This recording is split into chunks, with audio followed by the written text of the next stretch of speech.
샬롬 할렐루야. 요한복음 14장 16절이요.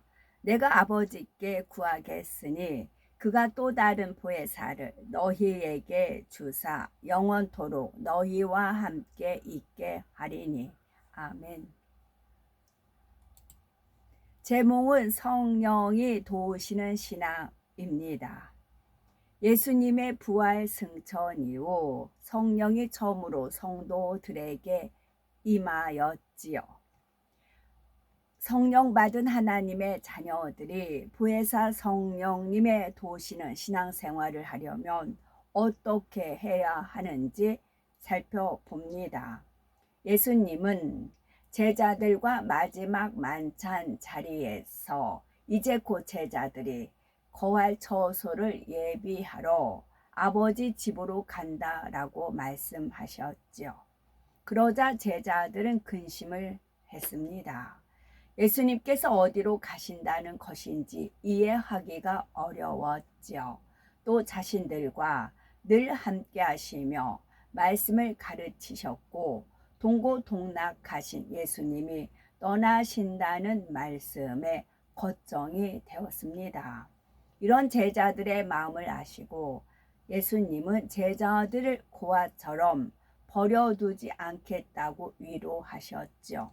요한복음 14장 16절에 내가 아버지께 구하겠으니 그가 또 다른 보혜사를 너희에게 주사 영원토록 너희와 함께 있게 하시리니 라고 또 다른 보혜사를 약속하셨습니다.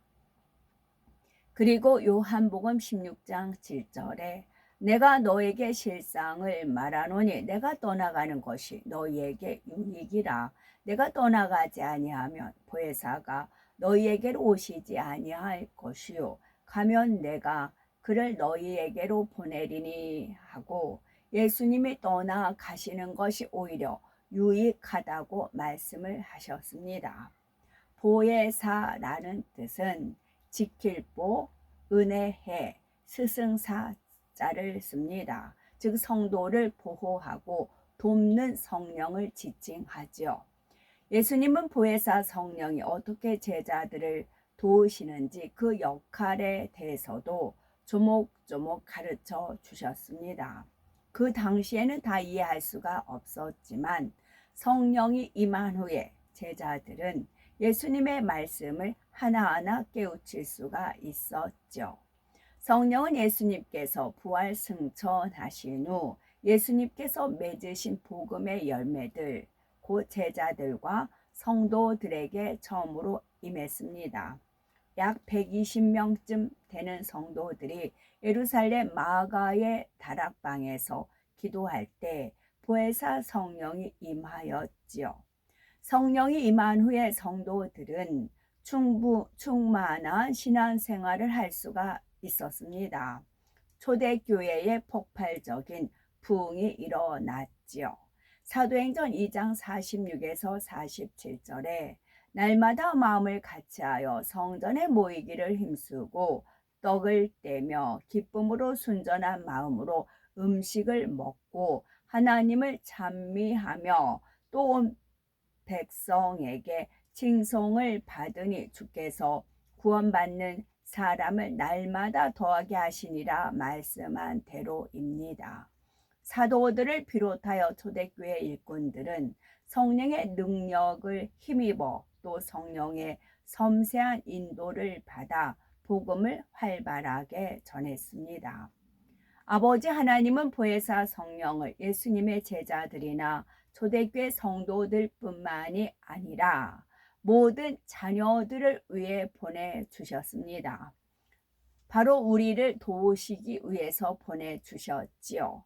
성령의 도움을 받아서 신앙생활을 하면 초대교회 성도들처럼 충만하게 신앙생활을 할 수가 있습니다. 그렇다면 성령이 도우시는 신앙생활을 하려면 어떻게 해야 될까요? 첫째는 내 안에 계신 성령을 믿어야 합니다. 두 번째는 성령께서 깨우쳐 주시는 선의 말씀을 무시하지 않아야지요. 세 번째는 성령의 인도를 따라 하나님의 뜻대로 살기 위해서 노력을 해야 합니다.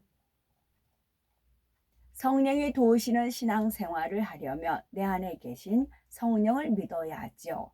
사도행전 2장 38절에 베드로가 가로되 너희가 회개하여 각각 예수 그리스도의 이름으로 세례를 받고 죄 사함을 얻으라. 그리하면 성령을 선물로 받으리니 말씀합니다. 그리하면 죄사함을 얻으라. 어떻게 죄사함을 받은 다음에 성령을 선물로 주세요. 선은 깨끗할 선, 물은 말씀, 깨끗한 말씀을 받아요. 죄사함을 얻으라. 어떻게? 예수 그리스도의 이름으로 세례를 받고 회개해서 예수 그리스도의 이름으로 세례를 받고 죄사함을 얻으라. 그리하면 선물, 깨끗한 하나님의 말씀을 받으리라 입니다. 근데 성령해서 깨끗한 말씀이 아니고 다른 오염된 말씀을 받아서 그게 성령의 역사다라고 하잖아요. 그냥 깨끗한 말씀을 받는다고요. 이 말씀대로 우리가 기도하면 하나님의 말씀이 떠올려 주잖아요. 너무 제가 그런 말씀을 드릴게요. 드려야 피부에 와 닿지요. 제가 둘째 가졌을 때 이제 입덧이 심했어요. 근데 칼칼한 거 먹고 싶었어요. 칼국수가 먹고 싶었어요. 그런데 제가 그쪽 전주 찍은 낯선 곳이라 어디가 어디에 뭘 파는지 몰라요. 집안에 있어서. 그래서 이제 유괴 남편 왔을 때 칼국수 먹고 싶다 그랬어요.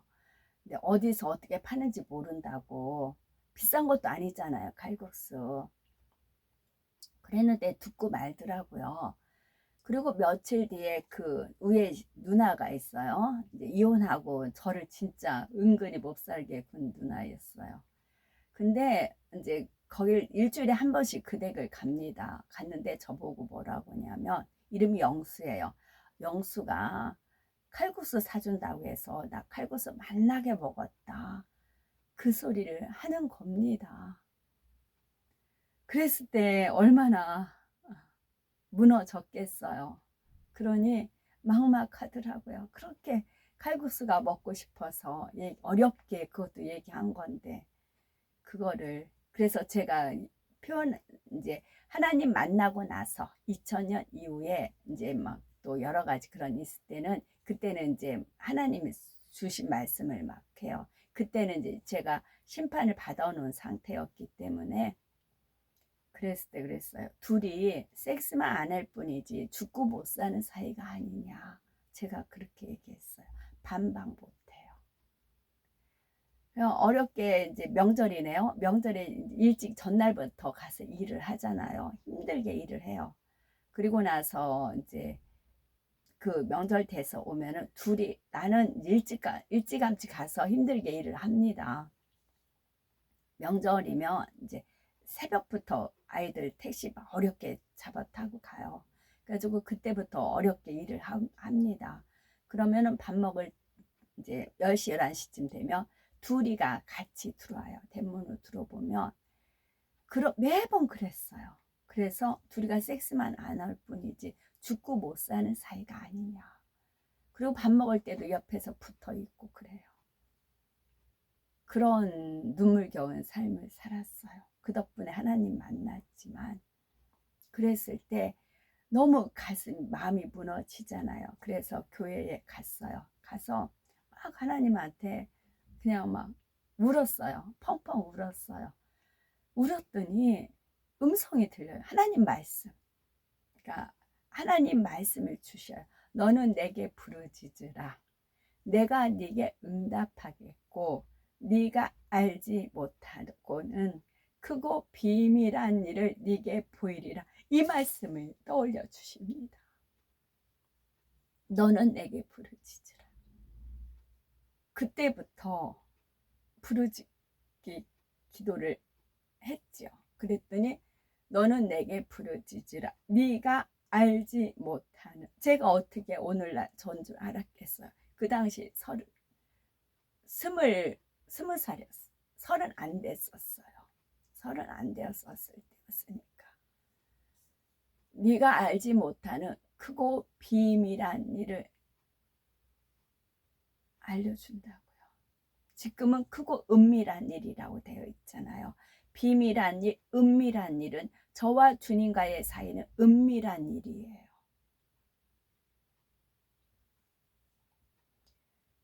이 말씀을 떠올려 주셔서 그때부터 부르짖기 시작을 하였어요. 그래서 죄사함을 얻으라. 그리하면 성령을 선물로 받으리니. 아버지 하나님께서는 이 상황을 위해서 지켜봤잖아요. 저의 아이가 어렵게 말했는데 비싼 것도 아닌데 저 혼자 가서 사 먹을 주제가 안 되니까 어렵게 말했는데 그거를 묵사발시키고 죽고 못 사는 사람한테 가서 그거를 대신 사준다 생각을 해보세요. 하나님 심정은 어땠을까요? 그 뒤부터 부르짖기 시작을 했어요. 그랬을 때 크고 비밀한 일을 알게 해주셨죠. 너는 내게 부르짖으라. 내가 네게 응답하겠고. 응답하신다고요. 네가 알지 못하는 크고 비밀한 일을 네게 보이리라. 이 말씀대로 이루어지더라고요. 이 말씀을 주셔서 하나님의 말씀을 주셔서 이 말씀대로 준행하였더니 그때부터 이 말씀이 확고하게 왔으니까 내가 네게 응답하겠고. 그래서 오늘날 저가 있는 겁니다. 어떻게 해요? 무엇 때문에요? 하나님 말씀이 만들어진 거지요.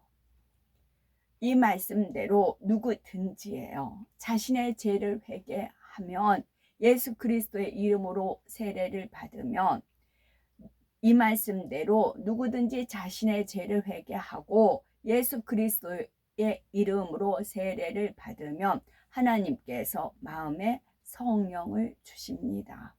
물론 우리 안에 계신 성령은 눈에 보이지 않지요. 그러나 하나님께서는 성령이 분명히 계심을 여러 증거로 보여주십니다. 요한복음 1장 32절에 내가 보매 성령이 비둘기같이 하늘로서 내려와서 그의 위에 머물렀더라 라고 증언하지요. 사도행전 2장 1절에서 4절은 오순절날이 이미 이름에 저희가 다 같이 한 곳에 모였더니 호련히 하늘로부터 급하고 강한 바람 같은 소리가 있어 저희 앉은 온 집에 가득하며 불의 혀같이 갈라지는 것이 저희에게 보여 각 사람 위에 임하여 있더니 저희가 다 성령의 충만함을 받고 성령이 말하게 하심을 따라 다른 방언으로 말하기를 시작하니라 했습니다. 사도들은 성령의 충만함을 입어 권세 있는 말씀으로 단번에 수천 명도 회개시켰지요. 또한 주 예수 이름 앞에 굴복을 시켰습니다. 성령의 능력으로 안진뱅이를 일으키는 놀라운 기적도 행했지요. 이 모든 것이 바로 성령이 실제로 존재한다는 증거입니다. 성령이 우리 안에 계신 증거는 꼭 영안이 열려야만 알 수 있는 것은 아니죠. 예수 그리스도를 주님이라 하나님을 아버지라 부를 수 있는 것도 우리 안에 성령이 계심으로 가능한 거지요. 하나님의 전에 나와 예배하고 기도하며 찬양하는 것도 우리 안에 계신 성령이 믿음을 주시기 때문에 가능한 일입니다. 어떤 분들은 내 안에 정말 성령이 계시나 하고 의심을 하죠. 또한 내가 이런 죄를 범했는데 이렇게 말씀 안에 살지 못하는데 성령이 소멸된 것은 아닌가 하고 육신의 생각을 동원한 분들도 있습니다. 물론 새신자 중에는 아직 성령을 받지 못한 분들이 있을 수 있지요. 그러나 말씀을 전혀 받아들이지 않는 길과 밭의 마음이 아니라면 대부분 성령을 받았을 겁니다. 또 설령 죄를 지었다 해도 대부분의 죄는 회개하고 다시 말씀 안에 살고자 노력하면 사해 주시죠. 죄를 지었다고 해서 성령이 쉽게 소멸되는 것은 아닙니다. 이렇게 성령이 내 안에 계심을 믿을 뿐만이 아니라 성령을 신뢰해야 합니다. 보혜사 성령이 나를 도와주시는 분임을 믿고 늘 의지해야지요. 주님을 영접하며 이제 옛사람의 모습은 다 벗고 하나님의 뜻대로 살아야 합니다. 이것이 바로 신앙생활이죠. 그런데 신앙생활을 하다 보면은 내가 할 수 없는 일을 만나기도 합니다. 잘 이해가 안 되는 것도 있겠고요. 바로 이럴 때 성령께서 내가 할 수 없는 것을 할 수 있도록, 내가 알 수 없는 것을 알 수 있도록 도와주심을 믿고 의지해야 합니다. 그런데 많은 분들이 그러지 못하고 자기를 의지하지요. 예를 들어서 중요한 결정을 내려야 할 때가 있습니다. 믿음 있는 성도는 그 전에 먼저 기도하죠. 그런데 어떤 사람은 믿는다 하고 기도도 하지만 결국 자기 생각대로 결정해 버립니다. 기도했으면 성령의 주관을 기다려야 하는데 자기 생각에 좋은 대로 자신이 원하는 대로 결정을 합니다. 하나님을 믿기 전이나 믿은 후에도 똑같지요. 자기가 살던 방식대로 살아갑니다. 이렇게 계속 자기 자신을 의지하면 나중에는 성령이 무엇라 말씀하시는지, 무엇을 깨우쳐 주시는지 알 수가 없죠. 자기 생각대로 결정하고 행하면 성령의 열매를 얻는 것이 아니라 자기 육신의 생각의 열매를 맺습니다. 그러므로 무슨 일을 하든지 항상 내 안에 계신 성령께 물어야 됩니다. 에베소서 6장 18절에 모든 기도와 간구로 하되 무시로 성령 안에서 기도하고 하신 대로 성전에 나와 기도할 때만이 아니라 매 순간 어디에 있든지 하나님의 뜻이 무엇인지 여쭈어야 합니다. 그래서 성령의 주관을 받아 행해야지요. 이것이 바로 내 안에 계신 성령을 믿고 의지하는 법입니다. 처음에는 이렇게 일일이 물어야 하지만 계속 연습을 하면 나중에는 자연스럽게 성령의 주관대로 행동할 수가 있죠. 두 번째는 성령께서 깨우쳐 주시는 선의 말씀, 선물, 선의 말씀을 무시하지 않아야 합니다. 성령은 단에서 증거되는 말씀을 통해 또는 성령의 음성으로 선에 대해서 깨우쳐 주시죠. 그런데 이렇게 깨우쳐 주셔도 이 말씀은 나에게 해당하는 말씀이 아니다 라고 마음문을 닫아버리며 깨달을 수가 없습니다. 선한 마음을 이룰 수도 없고 믿음도 성장하지 않으니 제자리 걸음만 하죠. 예를 들어서 우리는 영적인 사랑, 선, 성령의 열매 등 마음에 이루어야 할 영의 마음에 대해서 많이 들었습니다. 성령은 말씀을 통해 최고의 선을, 장성한 분량의 믿음을 이루는 길을 깨우쳐 주시지요. 가장 아름다운 천국, 새 예루살렘에 가는 길도 인도하여 주십니다.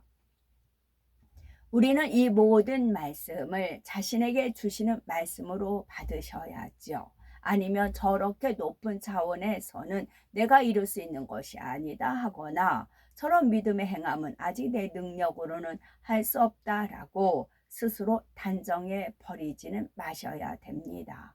그러나 아버지 하나님은 우리를 항상 믿음의 눈으로 선하게 바라봐 주십니다. 최고의 선을 이룰 수 있고 믿음의 선진들처럼 큰 믿음을 가질 수 있다고 믿음으로 바라봐 주시지요. 그리고 각자 믿음의 단계에서 무엇을 깨우쳐야 하는지, 무엇을 행해야 하는지 성령을 통해 깨우쳐 주십니다. 그런 다음에는 깨달은 것을 행할 수 있도록 자상하고 섬세하게 인도해 주시죠. 그런데 성령께서 아무리 깨우쳐 주셔도 그 깨우침을 무시하는 경우가 있습니다. 예를 들어서 성령은 아버지 하나님의 사랑이 얼마나 큰지를 늘 깨우쳐 주시지요. 이런 성령의 역사를 따라 하나님의 사랑을 믿어 드리는 것이 바로 선입니다. 성령의 역사를 따라 하나님의 사랑을 믿어 드리는 것이 바로 선입니다. 선을 이루는데 돈이 안 들어요. 성령의 역사를 따라 하나님의 사랑을 믿어 드리는 것, 이것이 선입니다. 그런데 어떤 사람은 나는 아직 아버지의 사랑을 느껴보지 못하고 체험하지 못해서 아버지를 사랑할 수 없다라고 말씀을 외면합니다. 이는 하나님과 원수인 육신의 생각을 동원해서 선의 말씀을 무시하는 행함이지요. 이렇게 계속 성령의 깨우침을 무시하면 성령이 주관하시는 선한 생각을 받을 수가 없습니다. 또 하나님의 사랑을 느낄 수가 없지요. 하나님께서 부어주시는 은혜도 받을 수가 없습니다. 그러면 그 마음이 얼마나 곤고하겠습니까? 또 다른 예를 들면 성령께서는 말씀으로 새 예루살렘에 갈 수 있는 길을 가르쳐 주시지요. 그런데 어떤 사람은 나는 예전에 이러이러한 죄를 범했으니 나와는 상관없는 말씀이다 라고 생각을 합니다. 철저히 회개하고 오직 새 예루살렘만 바라보고 달려가면 된다고 성령께서 깨우쳐 주셔도 부정적인 생각을 깨트리지 않는 겁니다. 하나님의 사랑을 받아들이지 못하는 것이죠. 나는 성령께서 선의 말씀을 들려주실 때 오직 아멘 하고 내 자신의 것으로 받으셔야 되겠습니다. 세 번째는 성령의 인도를 따라 하나님의 뜻대로 살기 위해 노력을 해야 되죠. 성령께서는 하나님의 자녀들이 아버지 하나님의 뜻대로 살 수 있도록 늘 이끌어 주십니다. 이렇게 이끌어 주실 때 우리 자신도 나 자신 또한 하나님의 뜻대로 살려는 의지를 보여야지요. 내 안에 성령이 계신 걸 믿으니까 내 안에 성령께서 선한 것을 깨닫게 해주시니까 내 안에 계신 성령께서 다 하시니까 라고 성령에게만 모든 책임을 돌리는 것은 아닙니다. 성령에게만 모든 책임을 돌리는 것이 아닙니다. 자기 편에서도 성령이 깨우쳐 주는 것을 깨닫기 위해서 깨우쳐 주신 대로 행하기 위해서 적극적으로 노력을 해야지요. 나를 도우시는 성령이 내 안에 계심을 참으로 믿는 사람은 성령의 주관을 받기 위해 말씀 듣고 기도하기를 사모합니다. 깨우쳐 주시는 대로 순종하기 위해서 부단히 자신을 치고 복종시켜 나가지요. 물론 때로는 주관하시는 대로 행하는 것이 어려울 때도 있을 수 있겠죠. 이때도 나를 도우시는 성령을 믿는 사람은 내 안에 성령이 계시니 내가 할 수 있다라고 믿습니다. 나를 도우시는 성령을 의지하여 노력을 하지요. 처음에는 이렇게 노력하는 과정이 필요합니다. 시간이 지나면서 이런 행함이 쌓이는 만큼 성령의 음성을 듣는 것, 성령의 주관과 인도를 받는 것도 점점 쉬워집니다. 그래서 늘 성령이 도우시는 신앙생활을 할 수가 있지요. 성경을 보면 참으로 위대한 일을 행한 믿음의 선진들이 나옵니다. 어떻게 그런 놀라운 일을 행하였을까? 부러울 때가 있을 겁니다. 그런데 성령의 도움을 받으면 그렇게 행하는 것이 결코 어렵지가 않습니다. 성령의 인도하심을 따라 모든 일을 하기 때문에 아버지 하나님의 사랑과 능력을 힘입어 하루하루를 오히려 행복하게 보내죠. 우리 모두 성령이 계셔서 신앙생활이 참 쉽습니다 라고 고백하실 수 있는 복된 우리가 되셔야 되겠죠. 정리를 하면 성령이 도우시는 신앙이지요. 그것은 첫째, 내 안에 계신 성령을 믿어야 합니다. 두 번째는 성령께서 깨우쳐 주시는 선의 말씀, 진리의 말씀을 무시하지 않아야 하지요. 또한 성령의 인도를 따라 하나님의 뜻대로 살기 위해서 노력을 해야 됩니다. 아멘. 샬롬.